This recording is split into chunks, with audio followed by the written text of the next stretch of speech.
تے ٹائم کنا لگا ہے؟ فرمایا سبحان الذی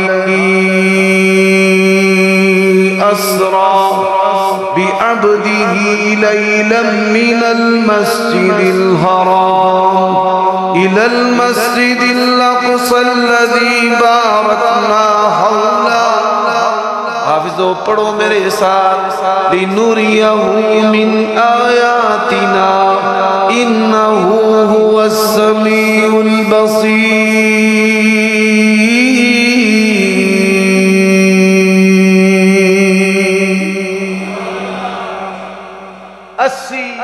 بالکل سادہ کر بالکل سادہ جیسے پرانے دور میں ہوا کرتی تھی ویسے بندوں کو بات سمجھ میں تھوڑا قریب آ جائے. یہ جوان جنہوں نے ٹیک لگائی ہے کیوں لگائی ہے ٹیک؟ آگے آ جاؤ یار بیٹا ہنسنا نہیں ہے کوئی واوا شاوا سب سنجیدہ ہو کے بیٹھ جاؤ. یہ مسجد ہے تھیٹر نہیں ہے. السلام علیکم ورحمۃ اللہ وبرکاتہ. ان الحمد للہ وحدہ والصلاة والسلام علی من لا نبی بعدہ. اللہم صلی وسلم علی نبینا محمد وبارک وسلم وصلی علیہ.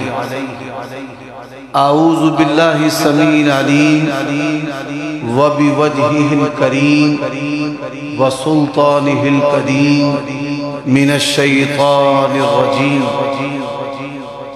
من حمزہ ونفخہ ونفثہ.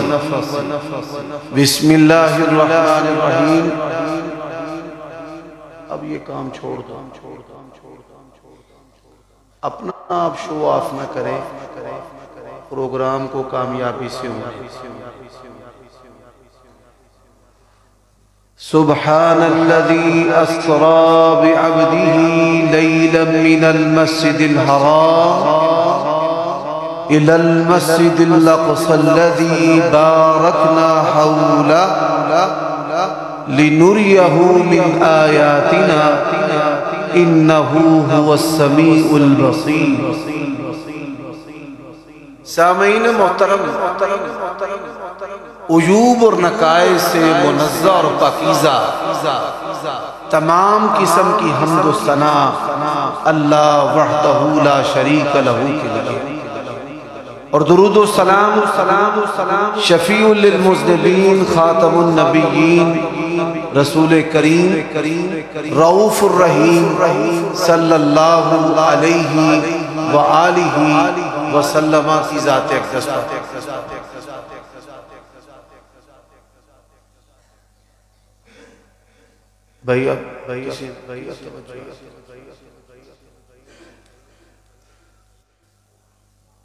سامعین محترم یار لوگوں نے اس مہینے میں ایک رات کو شب معراج کی رات ٹھہرایا. رات کی عبادت بنائی اور دن کا روزہ. حالانکہ اہل سنہ والجماع اہل الحدیث اہل حق طائفہ منصورہ ان کا یہ منہج ہے کل عبادت لم یتعبدها اصحاب محمد صلی اللہ علیہ وسلم ہی بدعہ. ہر وہ عبادت جو نبی علیہ السلام کے صحابہ نے اختیار نہیں کی وہ عبادت جو ہے عبادت نہیں ہے وہ بدعت. ما انزل اللہ بہا من سلطان. شریعت اسلام کے اندر کسی رات کو شب معراج کی رات نہیں ٹھہرایا گیا نہ ہی اس رات کی عبادت ہے اور دن کا روزہ. واقع معراج اہل حدیث اس کو کیا سمجھتے ہیں؟ اس میں افراط و تفریط ہے۔ بعض لوگوں نے سرے سے اس کا انکار کیا ہے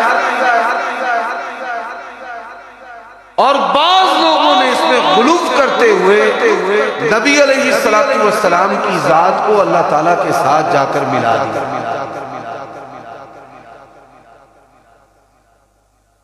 اور اکثریت جو ہے وہ اس واقعہ کی حقیقت سے ناواقف ہے۔ جو واقعہ معراج ہے اس کے دو حصے ہیں، ایک زمین سے زمین تک کا سفر جس کو اسراء کہا جاتا ہے۔ کیا کہا جاتا ہے؟ اسراء۔ الف اس کے نیچے زیر اردو میں سمجھانے کے لیے اور سین ہے۔ سورت بنی اسرائیل کا دوسرا نام اسراء ہے، اور اس کا دوسرا حصہ زمین سے لے کر سدرۃ المنتہا کی بلندیوں تک آپ صلی اللہ علیہ وآلہ وسلم کا سفر معراج۔ اس واقعہ کے اندر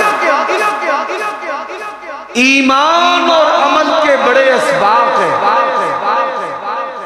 پہلا سبق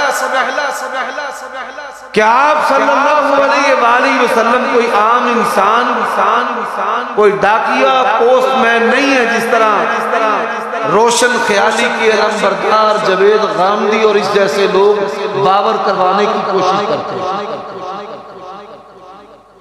اور اس واقعہ کا تعلق خواب کے ساتھ نہیں ہے۔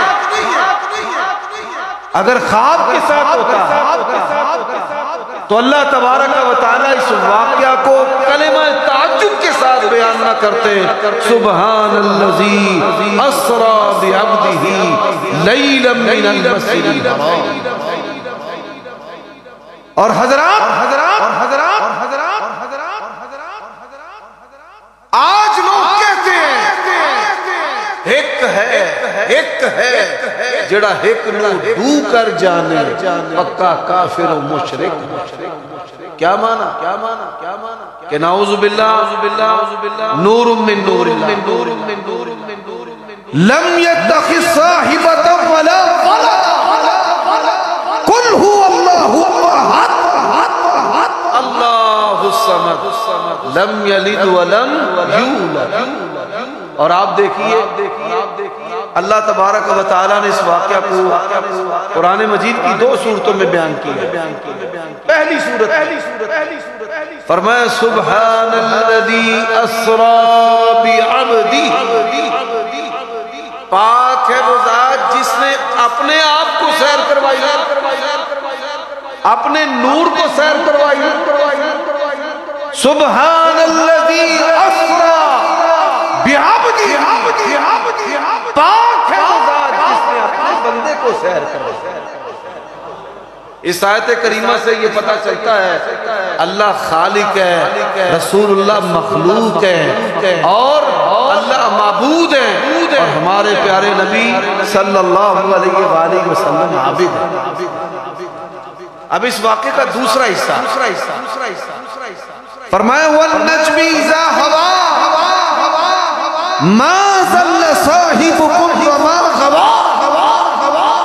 حافظوں میرے ساتھ پڑھنا وَمَا يَنطِقُ عَنِ الْهَوَىٰ إِنْ هُوَ إِلَّا وَحْيٌ يُوحَىٰ عَلَّمَهُ شَدِيدُ الْقُوَىٰ ذُو مِرَّةٍ فَاسْتَوَىٰ وَهُوَ بِالْأُفُقِ الْأَعْلَىٰ ثُمَّ دَنَا فَتَدَلَّىٰ فَكَانَ قَابَ قَوْسَيْنِ أَوْ أَدْنَىٰ فَأَوْحَىٰ إِلَىٰ عَبْدِهِ مَا أَوْحَىٰ۔ یہ زمین پر ہے، رب کے بندے ہیں، آسمان کی بلندیوں پر جا کر فَأَوْحَىٰ إِلَىٰ عَبْدِهِ مَا أَوْحَىٰ۔ یہ آسمان کی بلندیوں پر کس کے بندے ہیں؟ اللہ کے بندے۔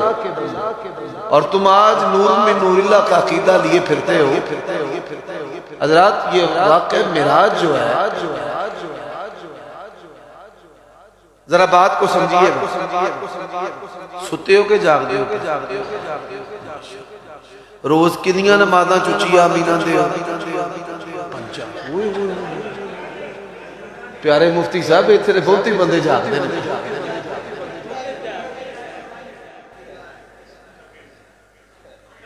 ہوش کے ساتھ اور سوچ کے ساتھ بتاؤ روزانہ کتنی نمازوں میں اونچی آمین کہتے ہیں؟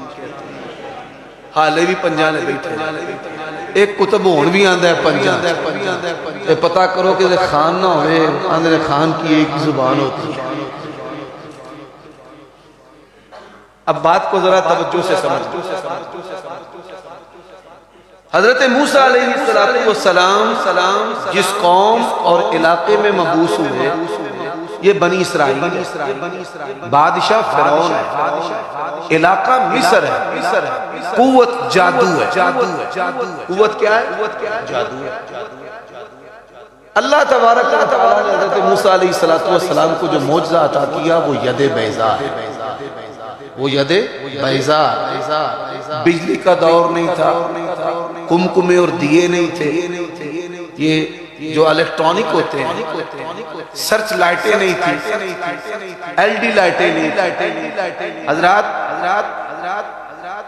حضرت موسیٰ علیہ السلام کا چمکتا ہوا ہاتھ، اور پھر وَمَا تِلْكَ بِيَمِينِكَ يَا مُوسَى قَالَ هِيَ عَصَايَ أَتَوَكَّأُ عَلَيْهَا أَحُسُّ بِهَا عَلَى غَنَمِي وَلِيَ فِيهَا مَعَارِبٌ أُخْرَى۔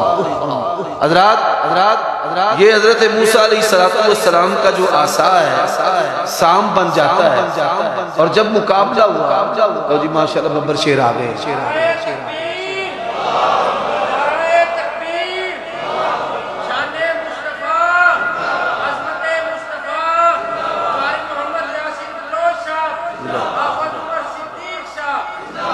تو انہوں پتہ ہے ساڑھے پاکستان دے اندر ایک ٹائم دا نام بلوچ ٹائم ہے، بلوچ ٹائم آ گیا ہے، اسی لوکل ٹائم اسی ٹوچا ہے۔ اب اچھا بھئی توجہ کرنا، فرعونیوں کے پاس جادو تھا، حضرت موسیٰ علیہ السلام نے عصا ڈالا، ان کے بناوٹی سام کھا گیا، کھانے کے بعد بوڑ انگرہ موٹا نہیں ہویا، سواگے انگرہ نہیں ہویا، پھر اوڈے دا اوڈے سے فَأُلْقِيَ السَّحَرَةُ سُجَّدًا فَقَالُوا آمَنَّا بِرَبِّ مُوسَى وَهَارُونَ، سارے کے سارے سجدہ ریز ہو کر کہنے لگے ہم حضرت موسیٰ اور ہارون علیہ السلام کے رب پر ایمان لے آئے۔ حضرت عیسیٰ علیہ السلام بنی اسرائیل کی اس قوم کی طرف آئے، بڑے طبیب، اناٹومی فزیالوجی کے، انسانی جسم کے ماہر، بیماریوں کے علاج دریافت ہو رہے ہیں، بوٹیوں کے خواص، سبزیوں کے پھلوں کے اثرات، توتی بولتا ہے ان کا زمانے میں میڈیکل کے اندر۔ اللہ تبارک و تعالیٰ نے حضرت موسیٰ علیہ السلام کو تو جادوگروں کے علاج کے لیے معجزہ عطا کیا، اب حضرت عیسیٰ علیہ السلام کو کیا معجزہ دیا؟ وَأُبْرِهُ الْأَكْمَحَ وَالْأَبْرَصَ وَأُحْيِي الْمَوْتَ بِإِذْنِ اللَّهِ، اللہ کے اذن سے حضرت عیسیٰ علیہ السلام مردوں کو زندہ کرتے تھے۔ حضرات اب آ گیا سائنس کا دور، ایٹمی دور ہے، ہائیڈروجن بم دنیا کے اندر بن چکا، سیکنڈز کے اندر فائبر آپٹیکل کے ذریعہ یہ نا مسجدوں کے ادب اداب سے ہماری اکثریت ناواقف ہے، پھر جلسوں کا رنگ بھی میلوں والا، جلسوں کا رنگ بھی میلوں والا۔ میں قاری شعیب صاحب سے گزارش کروں گا آئندہ کسی بندے سے چندہ نہ لیں، جو کہے بھئی میرے بچے کی تلاوت بھی ہونی ہے، نعت بھی ہونی ہے، نہیں لے۔ یہ علم اور تعلم کی مجلس ہے، بالکل وقار جو ہے نہ مسجد کا، نہ علماء کا، نہ علم کا، مجروح اس بات کا خصوصی خیال رکھے۔ پھر یہ جو نوجوان ہیں نا، آ رہے ہیں جا رہے ہیں، بھئی ہمیں لوگوں کو اپنا اپنا دکھاؤ، بیٹھ کر سیکھو۔ چلو بزرگوں درگزر کا صحیح نے پائی ہو، ماشاءاللہ۔ وہ عمر کے اس حصے میں ہے کہ اللہ تعالیٰ ان بزرگوں کا حیا کرتا ہے۔ نبی علیہ السلام نے فرمایا کہ اللہ تعالیٰ کو زمین والوں پر بڑا غصہ آتا ہے تو بوڑھے اور بچے نہ ہو تو اللہ فرماتے ہیں میں اپنا عذاب نہ کرتا۔ تو چاہیے نا ایسے بندوں کا حیا کریں، ان کو تکلیف نہ دیں، ان کے پاس خسر پھسر نہ کریں۔ بوڑھے بندوں کی ذرا سننے کی صلاحیت کمزور ہوتی ہے، ساتھ کوئی بات کرتا ہے پھر ان سے سنا نہیں جاتا، پھر ان کو غصہ بچڑ، تو اس لیے آپ ان کو متاثر پریشان نہ کریں۔ حضرات یہ سائنس کا دور، جگر ٹرانسپلانٹ ہو رہا ہے، کھوپڑی کو کھولا جا رہا ہے، اوپن ہارٹ سرجری ہو رہی ہے، گردے بدلے جاتے ہیں، ہڈیوں کو آنکھوں کو تبدیل کیا جا رہا ہے، اور یہیں پر بس نہیں، روشنی کے ذریعہ فائبر آپٹیکل میں دنیا کے اندر ڈیٹا ٹرانسفر ہو رہا ہے۔ مواصلات کا اتنا تیز ترین نظام ہے کہ F-16 بھی پیچھے رہ گیا۔ اب اگر کوئی بندہ نئی تہذیب کا جو پجاری ہے، ہم میں کئی لوگ ایسے ہیں پیدا تو مسلمانوں کے گھروں میں ہوتے ہیں، اہل حدیث کے گھروں میں ہوتے ہیں، لیکن ساری زندگی انگریزوں کی تعریف کرتے رہتے ہیں۔ کیا بات ہے جی، انہوں نے یہ چیز بنا دی ہے، گورے کے کیا کہنے، حالانکہ ان کو پتہ ہی نہیں ہے کہ اللہ تبارک و تعالیٰ نے ان کو مسلمانوں کا خادم بنایا ہے۔ وہ ٹیکنالوجیاں بناتے مر جاتے ہیں تے ساڑھے پٹھان ریڑیاں تے لنڈے بازار دے وچ انہاں دے موبائل تے لیپ ٹاپ بھیجدے رہندے۔ اللہ جل شانہ نے ان کو ہمارا خادم بنایا۔ احساس کمتری جو ہے یہ نہیں ہونی چاہیے، احساس کمتری کا شکار بندہ شیطان کا گدھا ہوتا ہے۔ میرے بھائیوں اور دوستو، آج بائیو اور فزکس، کیمسٹری، ایٹنامک سٹڈی اور ACCA چکمے اور کاروبار کے نئے طریقے، بڑے بڑے علوم کی ڈگریاں، PhD، ڈاکٹر اور ڈین اور سربراہ اللہ کی قسم اٹھا کر کہتا ہوں، رب ذوالجلال کے جلال کی قسم ہے، ساری دنیا کی یونیورسٹیاں، کتابیں، لائبریریاں، تحقیقیں، جدتیں، تیزیاں اور ساری کی ساری جو ٹیکنالوجی ہے، آمنہ کے لال محمد مصطفیٰ صلی اللہ علیہ وسلم کے جوتے کا مقابلہ بھی نہیں کر سکتی۔ اور آپ سمجھو گے کہ شاید یہ مبالغہ ہے، آپ میں اساتذہ بھی بیٹھے ہیں، پروفیسر بھی ہیں، ماسٹر بھی ہیں، ریاضی کے ماہر بھی ہیں، بائیو فزکس کو سمجھنے والے بھی ہیں، کیمسٹری دان بھی ہیں، اور سنا پوری دنیا کی جو جدت اور سائنس ہے وہ آمنہ کے لال کے جوتے کا مقابلہ کیسے نہیں کر سکتی؟ ابھی قرآن تو بڑی دور کی بات ہے، میں محمد مصطفیٰ صلی اللہ علیہ وسلم کے جوتے کی بات کر رہا ہوں۔ اور آپ دیکھیے اللہ تبارک و تعالیٰ نے کیا کہا، فرمایا سبحان الذی اسری بعبدہ۔ طلباء مدارس کے بیٹھے ہیں، علماء بھی بیٹھے ہیں، عربی گرامر کو سمجھنے والے بھی بیٹھے ہیں۔ اس آیت کریمہ کے اندر ایک لفظ ہے، وہ لفظ کیا ہے؟ فرمایا سبحان الذی اسری بعبدہ۔ آگے لفظ کیا ہے بھائی؟ لیلاً، یہ نکرہ لفظ ہے، اور اس نکرہ لفظ کا معنی کیا ہے؟ رات کی ایک گھڑی۔ اس کا معنی کیا ہے؟ رات کی ایک گھڑی، اچھا اب آپ سے یہ پوچھوں گا کہ گھڑی اس میں کتنے گھنٹے ہوتے ہیں؟ تو شاید آپ کو پتہ نہ ہو۔ ایک گھڑی کو ہماری زبان میں پہر کہتے ہیں۔ ایک گھڑی کے اندر 3 گھنٹے ہوتے ہیں۔ 8 گھڑیاں 8 کو 3 کے ساتھ ضرب دے تو کتنا وقت بنے گا؟ 24 گھنٹے۔ 2 پہر دن کی 2 گھڑیاں دن چڑھے 6 گھنٹے ہو چکے ہیں۔ سے پہر دن کو چڑھے 9 گھنٹے ہو چکے ہیں۔ اور میرے بھائیوں دوستو، یہ چاند کو زیر کرنے کی بات کرنے والے، سیٹلائٹ کی بات کرنے والے رب ذوالجلال نے کہا سبحان الذی اسری لیلا من المسجد الحرام۔ رات کے ایک گھڑی کے اندر میکسیمم زیادہ سے زیادہ 3 گھنٹوں میں مکہ سے بیت المقدس کا سفر، اور پھر بیت المقدس سے 7 آسمانوں کا سفر، پھر بیت المقدس سے 7 آسمانوں کا سفر۔ اچھا پھر سائنس کی بات کر لیتے ہیں۔ 1 گھنٹے کے اندر کتنے منٹ ہوتے ہیں؟ بولو یار 60۔ 1 منٹ کے اندر کتنے سیکنڈ ہوتے ہیں؟ 60 سیکنڈ ہوتے ہیں۔ گھنٹے میں 60 ہی منٹ ہوتے ہیں، اور 1 منٹ کے اندر 60 ہی سیکنڈ ہوتے ہیں۔ اب 1 سیکنڈ کے اندر انسانوں نے جو وقت دریافت کیا ہے، جس پر پوری میڈیکل سائنس کا انحصار ہے کہ 1 سیکنڈ کے اندر کتنے نینو سیکنڈ ہوتے ہیں، کسی کو پتا ہے؟ آپ میں اور سیال کوٹیوں پیسوں کا تو بڑا گویڑ لگاتے ہوئے امپورٹ ایکسپورٹ کی طرف بڑی تمہاری توجہ ہے۔ حساب جو ہے اتنا کمزور ہے۔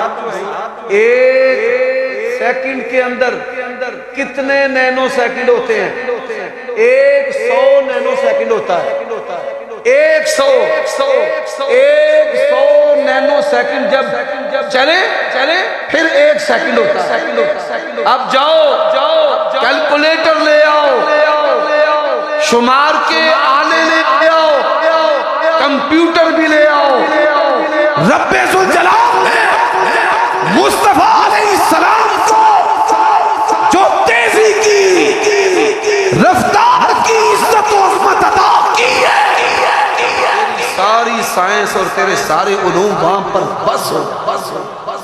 اب دیکھیے حدیث میں آتا ہے کہ پہلے آسمان تک زمین سے 500 سال کا سفر، پھر پہلے سے دوسرے آسمان تک 500 سال، 7واں آسمان ہے، پھر زمین سے آسمان کا سفر۔ آپ 8 کو 500 سال کے ساتھ ضرب دے، سدرۃ المنتہا کی بلندیوں کو بھی شمار نہ کریں، یہ کم سے کم 40 صدیوں کا سفر بنتا ہے۔ 40 صدیوں کا، 40 صدیوں کا جانا، 40 صدیوں کا آنا، 80 صدیوں کا سفر مصطفیٰ علیہ السلام آپ کی شخصیت و ذات و کمال کو دیکھنا ہے۔ کتنی صدیاں بنتی ہیں؟ اور بولو یار اے ہون جڑی صدی بھی جاتی ہے 2000 صدیاں، کنیاں صدیاں؟ تے مصطفیٰ نے جڑا سفر کیتا ہے 400 سال دا جان تے 400 سال دا آؤں، 80 صدیاں دا سفر، تے پھر بیت المقدس نبیاں نو نماز بھی پڑھائیے، تے ٹائم کنا لگا ہے؟ فرمایا سبحان الذی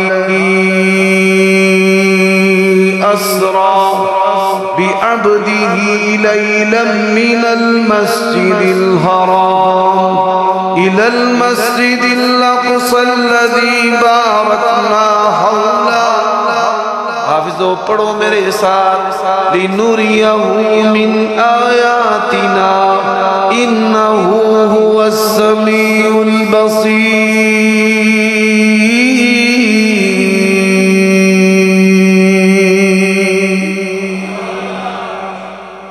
80 صدیوں کا، 80 سال کا سفر، رات کی 1 گھڑی میں آمنہ کے لال در یتیم جناب محمد مصطفیٰ احمد مجتبیٰ صلی اللہ علیہ وآلہ وسلم نے کیا.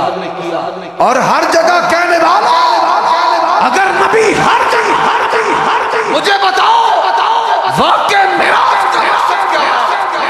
ہجرت کا مقصد کیا ہے؟ زمین سے آسمان پر جانے کا مطلب کیا ہے؟ آسمان کے دروازوں کا کھلنا اس کا مطلب کیا ہے؟ پہلے آسمان پر آدم سے ملاقات، دوسرے آسمان پر یحییٰ و عیسیٰ سے ملاقات، تیسرے آسمان پر ادریس سے ملاقات، چوتھے پہ ہارون سے ملاقات، پانچویں پہ یہاں یہ بھی اضافہ کیے دیتا ہوں، تیسرے پہ حضرت یوسف علیہ السلام سے ملاقات، چوتھے پہ ادریس سے ملاقات، پانچویں پہ ہارون سے ملاقات، اور چھٹے پہ موسیٰ سے ملاقات، ساتویں سے ابراہیم سے ملاقات. بتا اس کا معنی کیا ہے؟ پھر 9 مرتبہ بار بار رب کے رب جانا. اور لوگوں یہ بناوٹی عقیدے ہیں. اگر پیغمبر مکے میں ہے تو مدینہ میں نہیں ہے، اور اگر مدینہ میں ہے تو مکہ میں نہیں ہے. اماں عائشہ کے گھر میں باری ہے تو حفصہ کے گھر میں نہیں ہے. تو یہ واقعہ معراج یہ ایمان کی درستگی، اعمال کی اصلاح کا واقعہ ہے. اللہ ہمیں سمجھنے کی توفیق عطا فرمائے. وآخر دعوانا